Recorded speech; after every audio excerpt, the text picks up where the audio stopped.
देने के लिए जो नया क्रम किया है। आज जी मंच पर आ रहे हैं, मंच पर पधार चुके हैं माननीय मुख्यमंत्री महोदय। नमस्कार। लोक भवन में पधारे सभी अतिथियों का तथा प्रदेश के सभी जनपदों और कोषागारों से जुड़े हुए अधिकारियों और लगभग 10,000 पेंशनर्स का मैं आत्म प्रकाश विश्व स्वागत, वंदन, अभिनंदन करता हूं।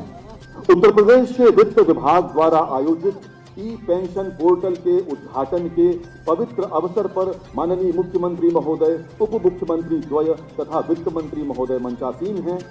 मैं अनुरोध करूंगा माननीय वित्त मंत्री श्री सुरेश कुमार खन्ना जी से कि वे कृपया मुख्यमंत्री महोदय का सम्मान करें। अंग वस्त्र, साथ ही महर्षि दयानंद सरस्वती द्वारा विरचित आर्य समाज का प्रमुख ग्रंथ सत्यार्थ प्रकाश भेंट कर माननीय मुख्यमंत्री महोदय का सम्मान कर रहे हैं उत्तर प्रदेश के वित्त मंत्री सुरेश कुमार खन्ना जी। सत्यार्थ प्रकाश अर्थात सही अर्थ पर प्रकाश डालने वाला ग्रंथ, और ये आ रही है कुबेर की प्रतिमा। वित्त विभाग का कार्यक्रम है। कुबेर की प्रतिमा का विशेष अभिप्राय है, ये धन के स्वामी हैं, यक्षों के राजा हैं। कुबेर माननीय वित्त मंत्री महोदय भेंट कर रहे हैं माननीय मुख्यमंत्री महोदय को।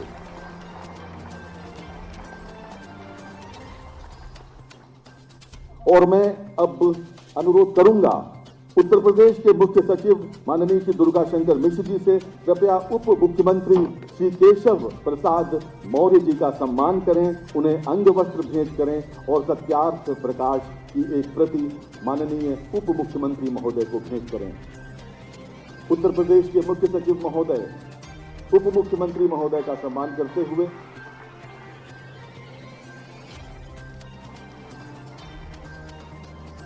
धन्यवाद महोदय। इसी क्रम में मैं अनुरोध करूंगा वित्त विभाग की अपर मुख्य सचिव श्रीमती राधा एस चौहान जी से कृपया उप मुख्यमंत्री श्री ब्रजेश पाठक जी का सम्मान करें, अंग वस्त्र प्रदान करें, उन्हें सम्मानित करें, साथ ही सत्यार्थ प्रकाश की एक प्रति उन्हें भेंट करें। सत्यार्थ प्रकाश वो ग्रंथ है जो आर्य समाज का मुख्य ग्रंथ है और सही अर्थों में हमें प्रकाश की ओर ले जाता है। मैं अनुरोध करूंगा अपर मुख्य सचिव सूचना श्री नवनीत सहगल जी से कृपया वित्त मंत्री महोदय का सम्मान करें। श्री सुरेश कुमार खन्ना जी का सम्मान कर रहे हैं श्री नवनीत सहगल जी। आप सबकी तालियां मध्यम नहीं पड़नी चाहिए मित्रों। आज उत्तर प्रदेश के इतिहास का विशेष दिन है मित्रों। आज का दिन उत्तर प्रदेश के इतिहास में ऐतिहासिक दिन के रूप में याद किया जाएगा, क्योंकि आज लोक भवन में माननीय मुख्यमंत्री महोदय के नेतृत्व में एक ऐसा अभियान प्रारंभ हो रहा है जो पूरे देश के लिए नजीर बनने वाला है। उत्तर प्रदेश में लगभग 11.5 लाख पेंशनर्स निवास करते हैं और हर वर्ष ये संख्या 25 से 30 हजार बढ़ती जाती है। मित्रों, ये देश का राज्य है जहां बड़ी संख्या में पेंशन भोगी हैं। माननीय मुख्यमंत्री महोदय जी की संकल्पना है कि वे अपने प्रदेशवासियों, विशेष रूप से वरिष्ठ जनों के ईज ऑफ लिविंग के ग्राफ को ऊंचा उठा सकें, हैप्पीनेस इंडेक्स को बेहतर कर सकें, उनके जीवन में प्रसन्नता और सकारात्मकता को भर सकें। आखिर एक सरकारी कर्मचारी क्या चाहता है, उसकी इच्छा क्या? यही ना कि लगभग 3 दशकों की सेवा के बाद वो जो सरकार को समर्पित करता है अपने जीवन का समय, उसके बाद अंत में वो गरिमापूर्ण तरीके से रिटायर हो सके और पेंशन प्राप्त कर सके। अपनी पेंशन के लिए उसे यहाँ वहाँ भटकना न पड़े। तो भद्रजनों, उसी नई कॉन्टैक्टलेस, पेपरलेस, कैशलेस, भ्रष्टाचार मुक्त, पारदर्शी, भरोसे की संरचना पर आधारित पूर्णतया डिजिटल व्यवस्था का नाम है ई पेंशन पोर्टल, जिसका आज उद्घाटन होने जा रहा है। सेवानिवृत्त होकर आप जहां भी जाएंगे, शुभकामना हमारी, जीवन में प्रसन्नता वहीं पाएंगे। हमें आपको बताते हुए अत्यंत हर्ष का अनुभव हो रहा है कि इस नई व्यवस्था में पेंशन स्वीकृति की प्रक्रिया पूर्णतया ऑनलाइन कर दी गई है। अब कर्मचारी द्वारा कार्यालय में कागजात जमा करने की आवश्यकता नहीं है, बल्कि सेवानिवृत्ति के 3 माह पहले ही पेंशन पेमेंट ऑर्डर आपके हाथों में होगा। एक भविष्य दृष्टा मुख्यमंत्री के नेतृत्व में किस प्रकार उत्तर प्रदेश अन्य राज्यों के लिए आज एक अप्रतिम उदाहरण पेश कर रहा है। मैं अनुरोध करूंगा इस विषय पर विस्तार से प्रकाश डालने के लिए माननीय वित्त मंत्री उत्तर प्रदेश श्री सुरेश कुमार खन्ना जी को आमंत्रित करता हूं। कृपया अपने स्वागत उद्बोधन के लिए पधारें।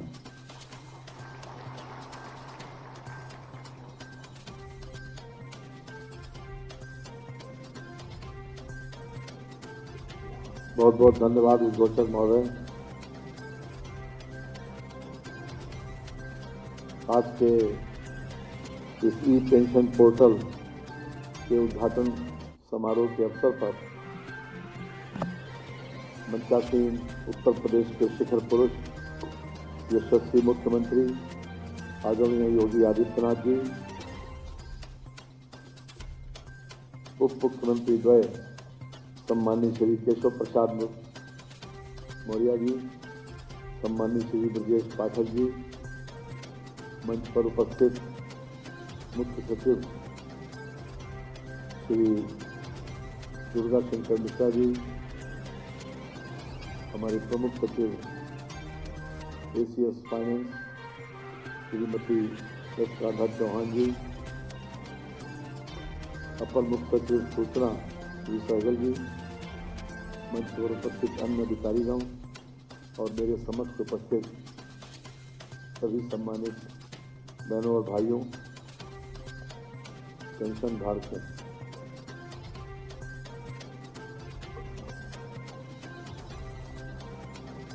वरिष्ठ नागरिकों का सम्मान तो ये हमारी पुरानी अवधारणा रही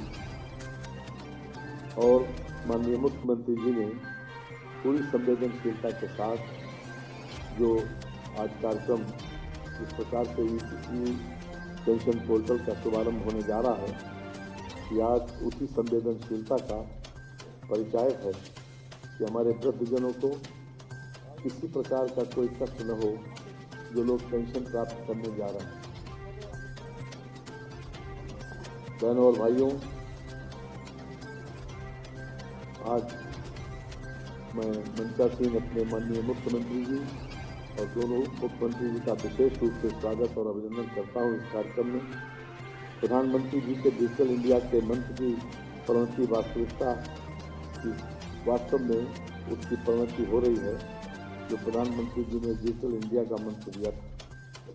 मुख्यमंत्री द्वारा शासन स्तर पर लगातार इस सूचना और प्रौद्योगिकी को बढ़ावा दिया जा रहा है। जैसा कि हम सब जानते हैं कि पिछले वर्ष भी हमने पेपरलेस बजट विधानसभा में प्रस्तुत किया था और वो भी अपने आप में एक ऐतिहासिक निर्णय है और लगातार वित्त विभाग इस प्रक्रिया को और निरंतर आगे बढ़ा रहा है।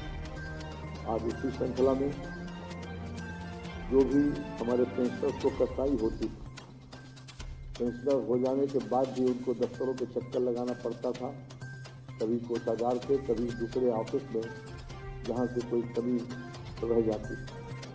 ये ई पेंशन पोर्टल प्रारंभ होने के बाद कर्मचारी को 6 महीने पहले केवल एक पेपर भरकर ऑनलाइन देना पड़ेगा जिसमें उसके नॉमिनी हो, उत्तराधिकारी हो, बैंक अकाउंट हो। इसके साथ ही उसका फिर और फोटो, उसकी जिम्मेदारी फिर समाप्त हो जाएगी।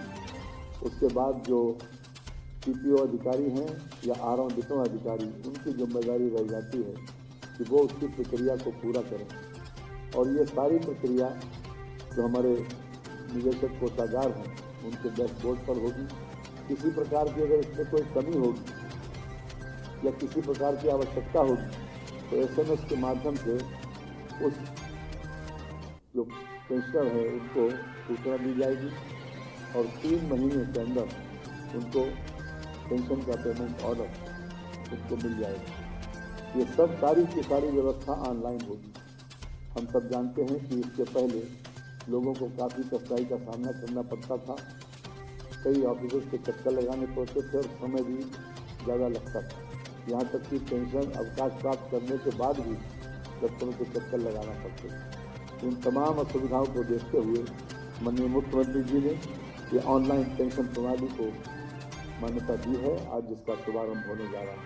मैं हृदय से माननीय मुख्यमंत्री जी का आभारी हूँ कि उन्होंने ये संवेदनशीलता का परिचय देते हुए आज जिस प्रकार से ई पेंशन प्रणाली का शुभारंभ करने जा रहे हैं, हम आप सब लोगों को भी बधाई देते हैं, शुभकामनाएं देते हैं कि जो हमारी पुरानी अवधारणा सीनियर सिटीजन को सम्मान देने की है वो आज विशेष रूप से चरितार्थ हो रही है। इसके साथ ही हम आप सभी का स्वागत और अभिनंदन करते हुए अपनी बात को समाप्त करते हैं। बहुत बहुत धन्यवाद। बहुत धन्यवाद माननीय मंत्री महोदय। मित्रों, आज श्रम दिवस है, आज श्रम के सम्मान का दिन है और ये सुखद संयोग है कि आज ही ई पेंशन पोर्टल का प्रारंभ हो रहा है। मानसिक श्रम करने वाले सरकारी कर्मियों के सम्मान को बढ़ाने वाली प्रदेश सरकार की जो अभूतपूर्व योजना है वो आज श्रम दिवस के अवसर पर प्रारंभ हो रही है। आज ई पेंशन पोर्टल का पहला चरण लॉन्च हो रहा है। बहुत शीघ्र 1 जुलाई से इसका दूसरा चरण प्रारंभ होगा, जिसमें प्रदेश के शिक्षा और पुलिस जैसे बड़े विभाग के सभी कर्मियों को, पेंशनर्स को समाहित करते हुए 100% पेंशन भोगी ई पेंशन पोर्टल से जुड़ सकेंगे।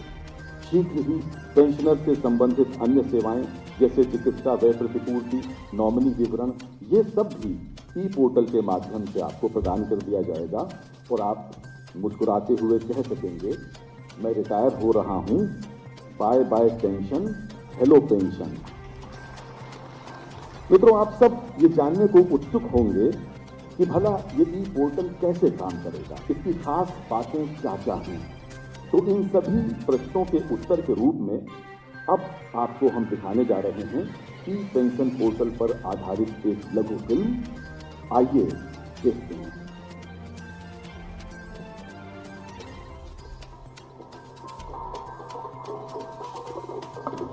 ईमानदारी से नौकरी पूरी करने के लिए बहुत बहुत बधाई।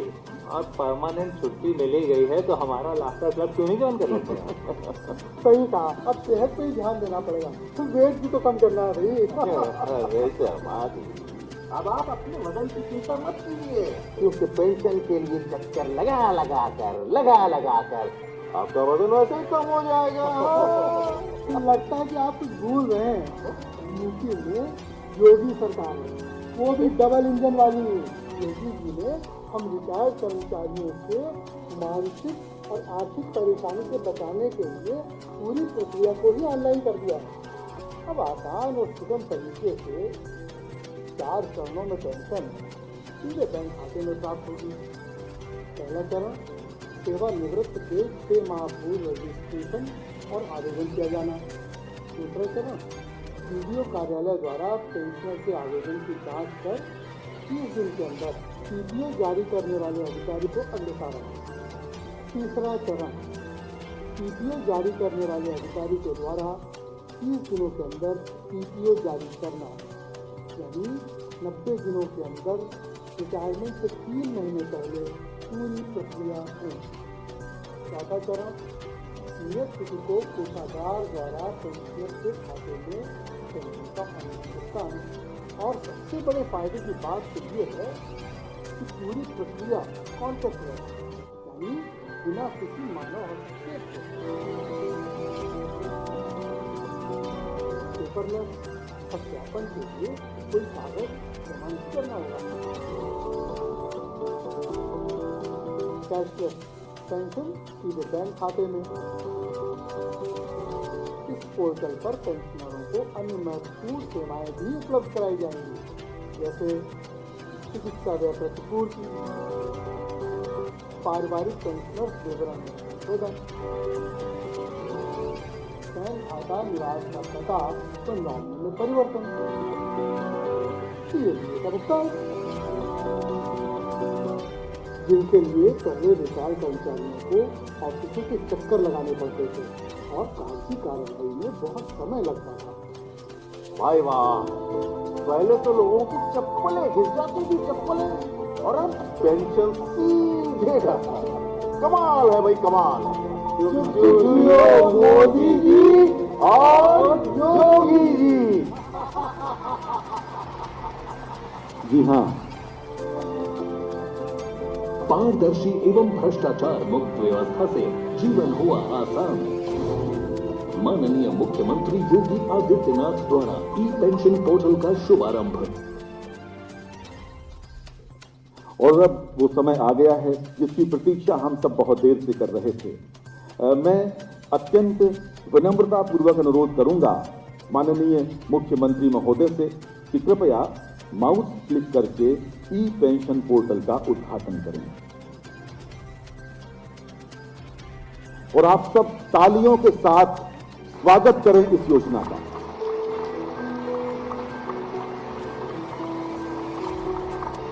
गीता का श्लोक है, तेषाम नित्य अभियुक्ता नाम योगक्षेमम वहाम्यहम्। अप्राप्त की प्राप्ति हो और जो प्राप्त है उसकी रक्षा हो।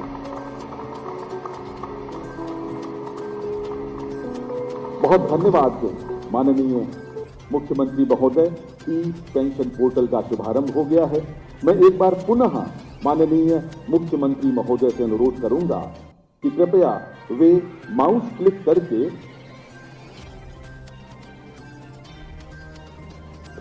ई पेंशन पोर्टल के शुभारंभ के आज के इस कार्यक्रम में मंच पर उपस्थित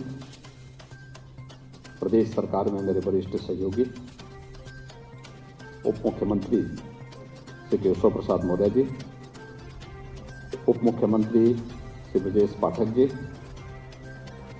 वित्त एवं संसदीय कार्य विभाग के मंत्री श्री सुरेश कुमार खन्ना जी, प्रदेश के मुख्य सचिव श्री दुर्गा शंकर मिश्र जी, अपर मुख्य सचिव वित्त श्रीमती एस राधा चौहान जी, अपर मुख्य सचिव सूचना श्री नवनीत सहगल जी, वित्त विभाग के सभी अधिकारीगण और प्रदेश शासन में अपनी एक लंबी सेवा के बाद जिन्होंने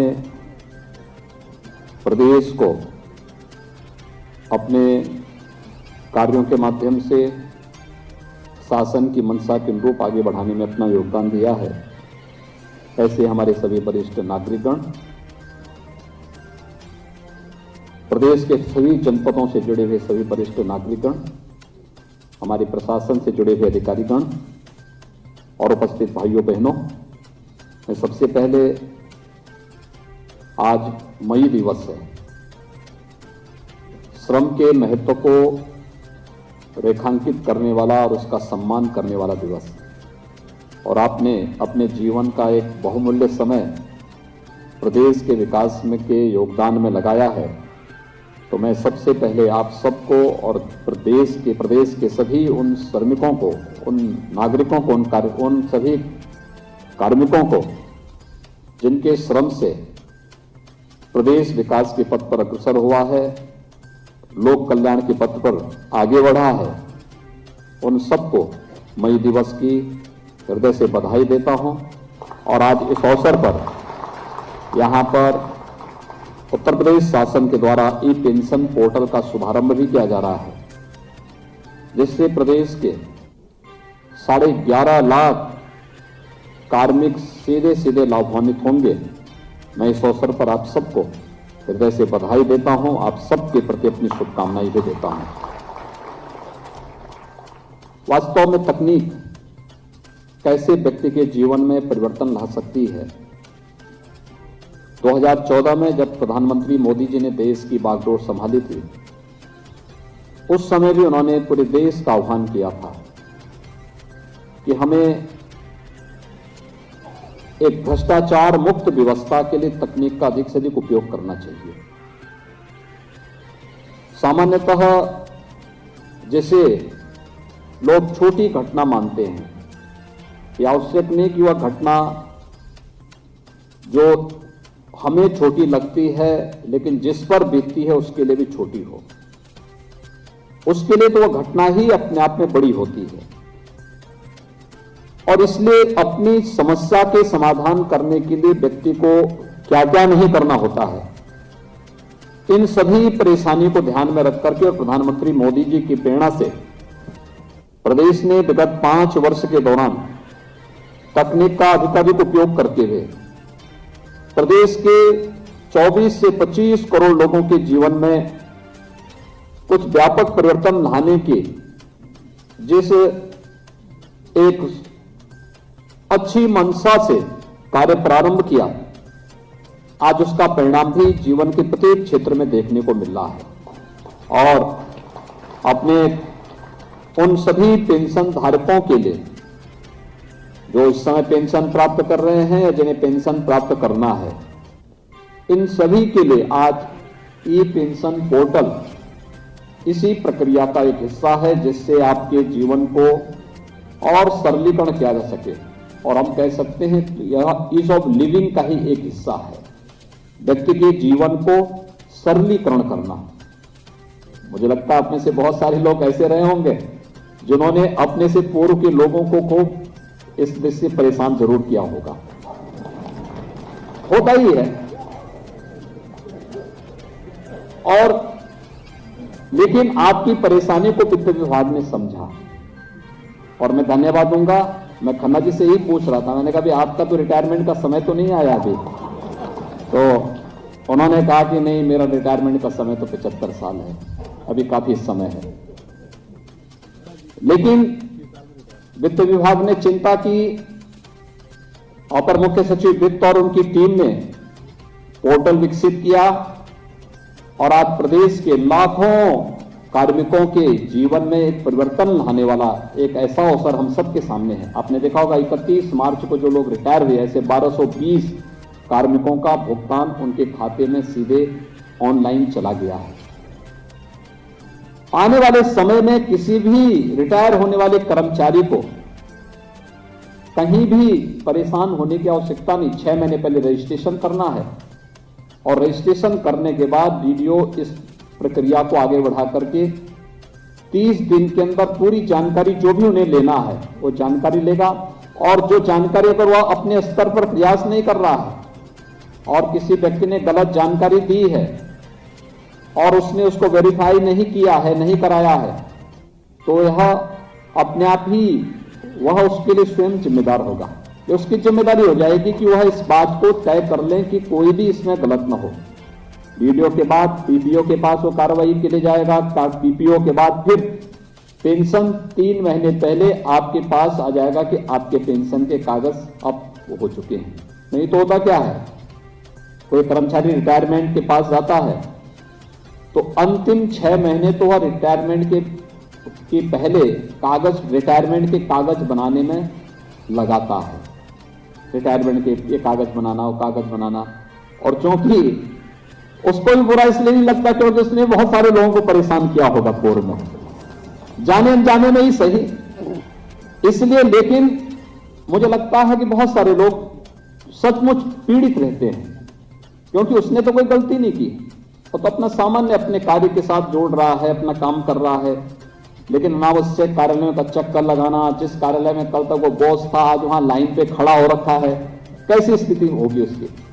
आपकी इस पूरी परेशानी को समाधान करने का एक माध्यम बनाया है यहां पर वित्त विभाग ने। और अभी तो यह उत्तर प्रदेश शासन के कर्मचारियों के लिए व्यवस्था लागू की गई है, लेकिन साथ साथ अभी पुलिस विभाग को और अन्य जो विभाग इससे नहीं जुड़ पाए हैं, वे विभाग भी इस प्रक्रिया के साथ अगर जुड़ेंगे तो आने वाले समय में लाखों लोग इस योजना का लाभ प्राप्त करेंगे और पेंशन के लिए किसी को भी भटकना नहीं पड़ेगा। मैं इसके लिए सबसे पहले आपको हृदय से बधाई देता हूं और अपनी शुभकामनाएं देता हूं। दूसरा सबसे बड़ी बात जो यहां पर इसकी जो उपलब्धता, वो इसकी जो सबसे अच्छी बात वो है कि कॉन्टैक्ट लेस है। आपको कहीं जाना नहीं, ऑनलाइन रजिस्ट्रेशन करना है, सारी प्रक्रिया ऑनलाइन होगी।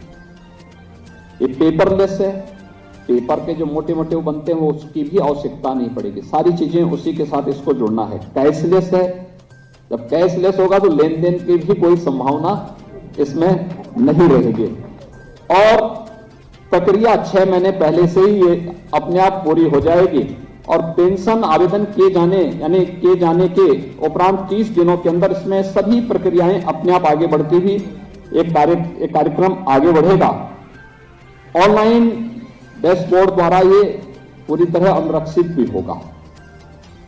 इसके अलावा और भी अन्य तमाम प्रकार की उन उपलब्धियों से भरा हुआ यह एक सुविधा आज प्रदेश के अंदर उपलब्ध कराई जा रही है और उत्तर प्रदेश पहला राज्य होगा जिसने अपने पेंशन धारकों को यह सुविधा उपलब्ध करवाने की कार्रवाई किया है। इसलिए भी मैं उत्तर प्रदेश के सभी पेंशन धारकों को और जो कार्मिक आने वाले समय में पेंशन लेंगे उन सबको मैं इस अवसर पर हृदय से बधाई देता हूं, अपनी शुभकामनाएं देता हूं।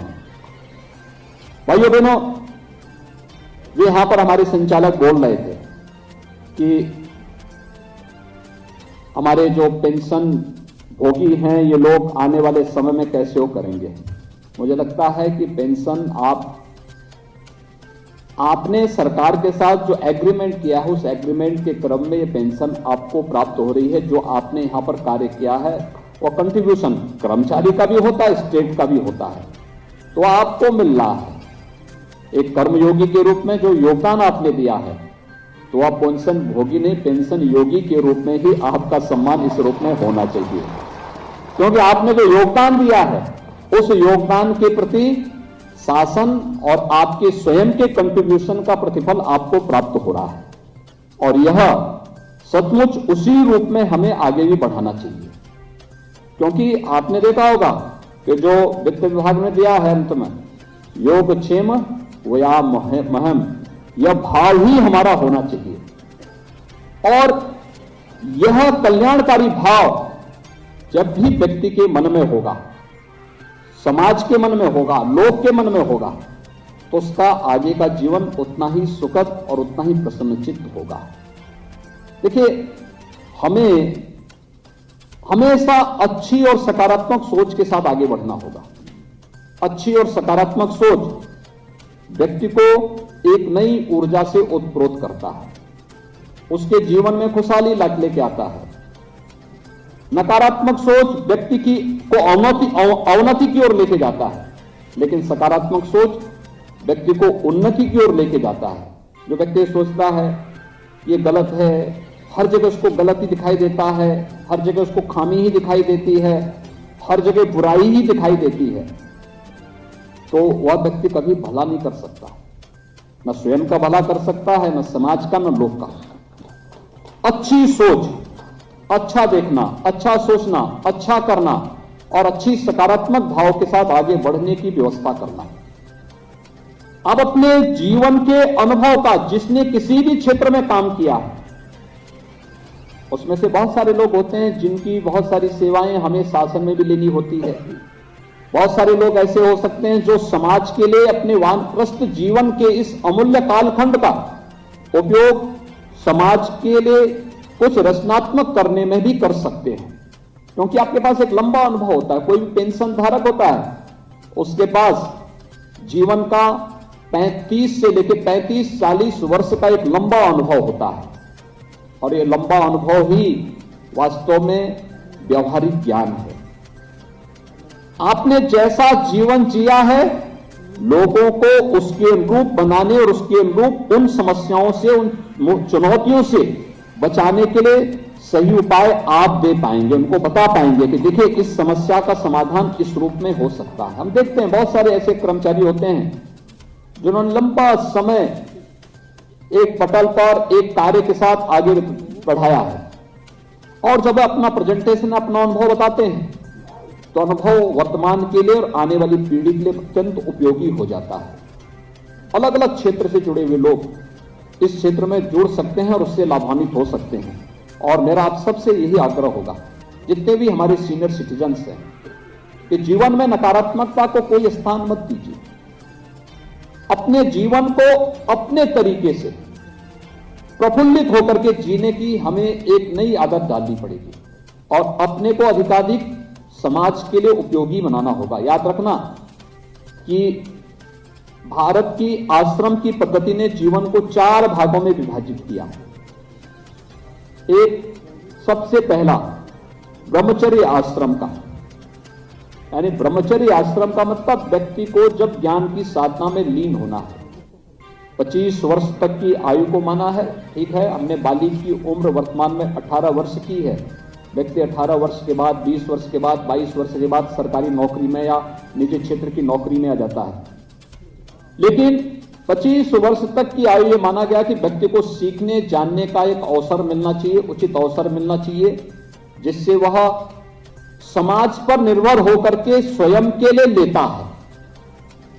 लेकिन 25 वर्ष के बाद फिर 25 से 50 वर्ष का आश्रम एक सतगृहस्थ की जिससे गृहस्थ आश्रम के लिए होता है। गृहस्थ आश्रम का मतलब उसने 25 वर्ष समाज से लिए हैं, समाज के योगदान से आगे बढ़ा है। समाज का मतलब माता पिता का भी योगदान है, अभिभावक का भी योगदान है, तो भी वह समाज का योगदान कहीं ना कहीं उसमें प्रत्यक्ष अप्रत्यक्ष रूप से जुड़ती है। लेकिन अब 25 वर्ष, ये 25 वर्ष जो शेष आगे के हैं अभी, इन 25 वर्षों में उस व्यक्ति को अपने गृहस्थ आश्रम का मतलब उसने जो 25 वर्ष समाज से लिए थे, अब इन 25 वर्ष में वह अपने को पैरों पर खड़ा होने की आदत डाले, स्वावलंबन का जीवन स्वयं गुजर बसर करने की तैयारी करेंगे और इन 25 वर्षों के लिए अपनी आजीविका के लिए मेहनत करेगा, परिश्रम करेगा, मेहनत करेगा। 25 वर्ष वानप्रस्थ के, वानप्रस्थ का मतलब आधा जो कुछ बच गया है गृहस्थ आश्रम का, उसको पूरा करने के साथ साथ समाज के लिए भी कंट्रीब्यूशन के लिए अपनी तैयारी करना। मैं जैसे 25 साल आपके ब्रह्मचर्य आश्रम के बताए, ज्ञान अर्जन के बताए गए हैं, उन 25 वर्ष आप ज्ञान अर्जन में ही नहीं लगाते। अब 20 से दिनचर्या शुरू करते हैं, 18 वर्ष की उम्र में ही शुरू कर देता है, कोई 20 साल में, कोई 22 साल में, कोई 23 साल में, तो वह इधर भी उसने कुछ बोनस में उसने लेना शुरू कर दिया गृहस्थ आश्रम का। अभी से वह स्वावलंबन की ओर अग्रसर हो रहा है। तो ऐसे ही वानप्रस्थ का होता है, गृहस्थ आश्रम का बचे हुए कार्यों को भी हम संपादित करने के साथ साथ समाज पर आश्रित होने के बाद, समाज पर आश्रित नहीं बल्कि समाज को भी खड़ा करने के लिए हम आगे बढ़ते हैं। आपका यह समय पूरी तरह वानप्रस्थ का होगा, सीनियर सिटीजन्स का यह समय वानप्रस्थ का होता है। अपने पारिवारिक दायित्व का निर्वहन करते हुए भी हम समाज के लिए भी कुछ योगदान दे सके। अलग अलग क्षेत्र में अलग अलग व्यक्ति दे सकता है, कोई शिक्षा के क्षेत्र में दे सकता है, कोई स्वास्थ्य के क्षेत्र में दे सकता है, कोई गांव में गरीब कल्याण के क्षेत्र में दे सकता है। शासन की योजनाओं से आप जुड़े रहे हैं तो शासन की योजनाओं का लाभ गांव के लोगों को भी उपलब्ध करवाने में अपना योगदान दे सकते हैं, मोहल्ले के लोगों को दे सकते हैं, स्वच्छ भारत अभियान के साथ जुड़ सकते हैं, या जल संरक्षण के क्षेत्र में कार्य के साथ जुड़ सकते हैं, बेटी बचाओ बेटी पढ़ाओ के साथ हम जुड़ सकते हैं। शासन की विभिन्न योजनाओं का लाभ देने में भी हम अपना योगदान दे सकते हैं। और फिर शेष जीवन के 25 वर्ष, अगर एक व्यक्ति 100 साल जीता है तो शेष जीवन पूरी तरह समाज को समर्पित करते हुए, अब मेरा अपना कुछ नहीं, जो भी होगा उस समाज के लिए होगा, और लोक के लिए समर्पित करते हुए व्यक्ति जब आगे जिएगा तो वही व्यक्ति जीवन में सफलता के रहस्यों को उद्घाटित करते हुए मोक्ष की प्राप्ति भी करेगा, मुक्ति की भी प्राप्ति करेगा। जो एक आदर्श भारतीय जीवन दर्शन का हिस्सा है और मुझे लगता है उस दिशा में बेहतर प्रयास किए जाने की आवश्यकता है। मुझे लगता है कि नकारात्मकता व्यक्ति को कभी भी उन्नति के शिखर पर नहीं पहुंचा सकती। नकारात्मकता व्यक्ति को हमेशा अवनति की ओर लेके जाएगा, अवनति की ओर लेके जाएगा। आपने देखा होगा जिस व्यक्ति ने जीवन भर दूसरों का बिगाड़ा होगा उसको कभी सफलता की ऊंचाइयों तक पहुंचते हुए आपने कभी नहीं देखा होगा। उसको पतन के गर्त में जाते हुए जरूर देखा होगा, लेकिन उसको उन्नति के शिखर पर पहुंचते हुए नहीं देखा होगा। इसलिए अच्छी सोच हमें आगे बढ़ाती है और अच्छी सोच के साथ आज यहाँ पे राज्य सरकार ने आपके लिए ई पेंशन पोर्टल भी लागू किया है। मैं इसके लिए आप सभी प्रदेश के सभी 11.5 लाख पेंशन धारकों को हृदय से बधाई देता हूं। जो हमारे कर्मी आने वाले समय में इस पेंशन की सुविधा का लाभ प्राप्त करेंगे, वे लोग भी इस सुविधा को प्राप्त करने के साथ साथ इस प्रक्रिया का हिस्सा बन पाएंगे। मुझे इस विश्वास के साथ उन सबको इसका लाभ होगा, ये तो हम करेंगे ही। लेकिन अभी यहाँ पर मैं बैठा हुआ था, अभी हमारे डिप्टी सीएम श्री केशव प्रसाद जी मौर्य जी ने कहा कि वो बोल रहे थे कि हमें इस प्रकार की तकनीक को, बहुत सारे ऐसे कार्मिक होते हैं और समय उनकी मृत्यु होती है। मृतक आश्रित के रूप में भी नियुक्ति पाने वाले कार्मिकों के लिए भी इस प्रकार का एक पोर्टल हमें बनाने की आवश्यकता है कि जिससे उन लोगों को भी भटकना ना पड़े, सब कुछ ऑनलाइन हो और हम उस सुविधा का एक साथ उसको जोड़ सकें। और ये आज की आवश्यकता है। ईज ऑफ लिविंग का मतलब जीवन को जितना हम सरलीकरण कर सकें, व्यक्ति के जीवन का सरलीकरण कर सकें, और यह आज की आवश्यकता है। हमें हर एक फील्ड में तकनीक का उपयोग करते हुए इस प्रक्रिया को और आगे बढ़ाने की आवश्यकता है।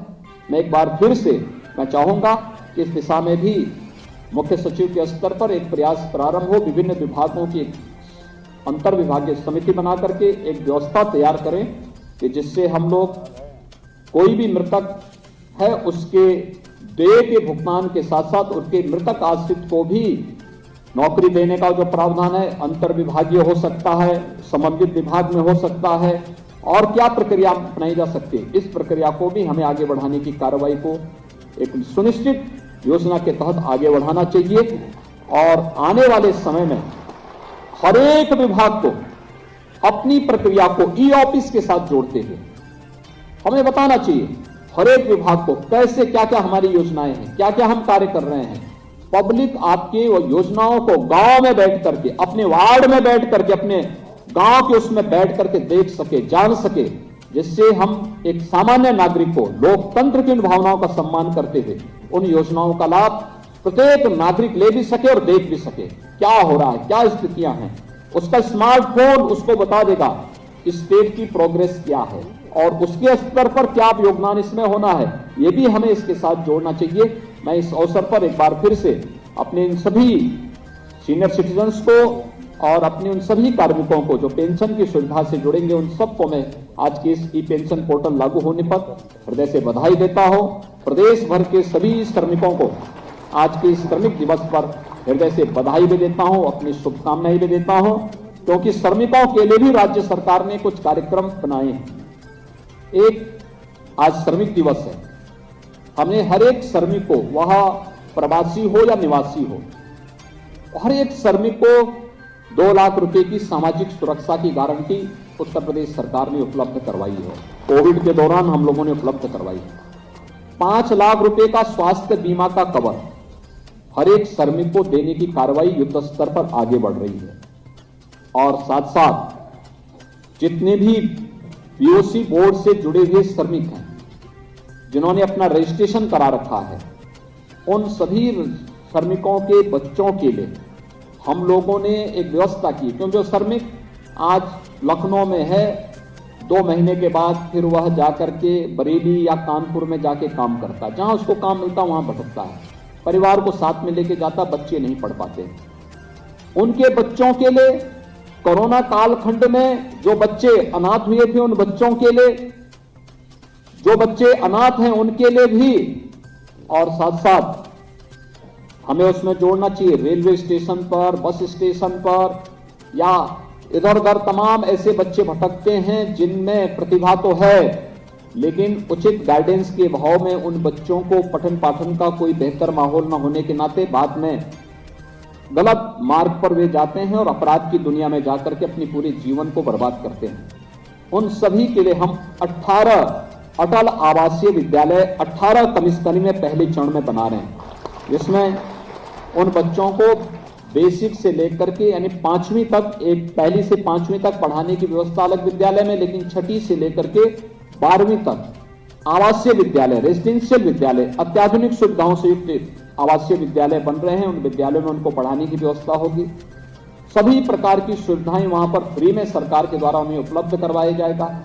और ये उत्तर प्रदेश सरकार के द्वारा प्रदेश के श्रमिकों और अनाथ बच्चों के लिए दी जाने वाली एक सुविधा है। और मुझे विश्वास है कि हमारा श्रमिक अपने श्रम से प्रदेश को विकास की एक नई ऊंचाइयों तक पहुंचाने में और प्रदेश के निर्माण में, प्रदेश के निर्माण की जिस प्रक्रिया को हम तेजी के साथ प्रधानमंत्री मोदी जी के नेतृत्व में आगे बढ़ा रहे हैं, उसको आगे बढ़ाने में अपना योगदान देगा। आप सबके प्रति मेरी शुभकामनाएं, आपके सुखद और मंगलमय जीवन की कामना करते हुए मैं आप सबको एक बार फिर से बधाई देता हूं। धन्यवाद। जय हिंद।